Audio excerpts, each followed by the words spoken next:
नमस्कार मु जगा पुणी थे आपण मानक स्वागत जनावि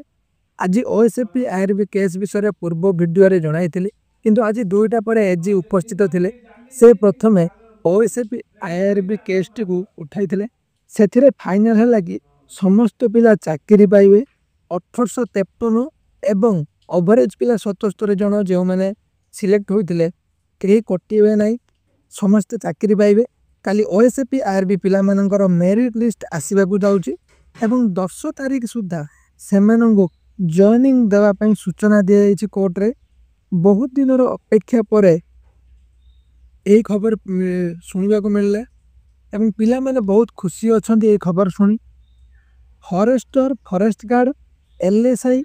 केस जहाँकि आज खबर थिला ता ऊपर को आसवे गले फॉरेस्ट गार्ड पिला मानकर जो मानकर डॉक्यूमेंट वेरिफिकेशन सरी जाय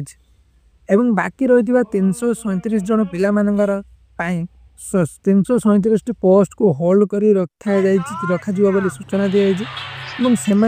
परे फिजिकल मेजरमेंट टेस्ट हेबो एवं जो पिला मानकर डॉक्यूमेंट वेरिफिकेशन सरी से मेरिट लिस्ट 5 दिन भितर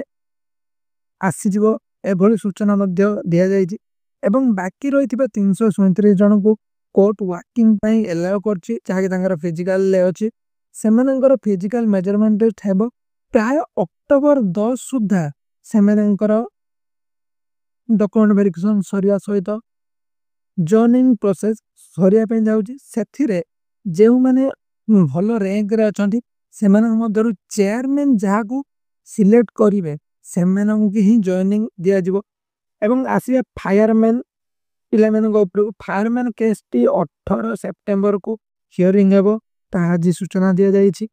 ओएसएपी आईआरबी पिला माने वीडियो टी को बहुत मात्रा रे शेयर करंतु एवं सब्सक्राइब करंतु। आपण मानकर आज एक क्रुशियल डे थिला जहाँ कि आपण मानक एक खुशी खबर आनी देइछि। आपण माने वीडियो देखछन किंतु सब्सक्राइब करना यही खुशी खबर टी को आपण माने